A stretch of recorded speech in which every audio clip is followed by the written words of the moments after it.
Friends, చాలా రోజుల తర్వాత మా ఊరు వచ్చాను నేను.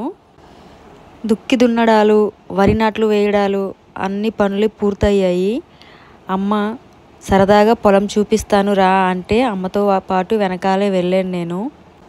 ప్రతి సంవత్సరం కూడా నేను దుక్కి అలాగే వరి నాట్లు అయిన తర్వాత ఇంటికి వెళ్ళాక మా అమ్మ దా పొలం చూపిస్తానని చెప్పేసి అంటుంది చిన్నపిల్లలాగా. నేను కూడా సరదాగా వెళ్తాను. చాలా హ్యాపీగా అనిపిస్తుంది. ఎందుకంటే పనులన్నీ కూడా మా అమ్మ చూసుకుంటారనమాట. పొలం పనులు. నేను జాబ్ చేస్తున్నాను, దూరంగా ఉంటాను. నాతో పాటు జున్నుగాడు అలాగే బిట్టుగాడు ఇద్దరు కూడా తోకల్లాగా వచ్చేసారు.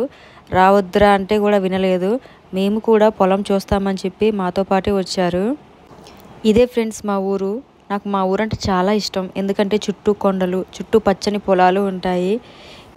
మనం ఎంత బిజీ లైఫ్ గడుపుతున్నా కూడా సొంత ఊరిలో ఒక్కరోజు మనం టైం స్పెండ్ చేస్తే ఫ్రెండ్స్తో కానీ ఫ్యామిలీతో కానీ అలాగే మన పంట పొలాలలో అలా నడుచుకుని వెళ్తే మన స్ట్రెస్ అంతా కూడా పోతుంది.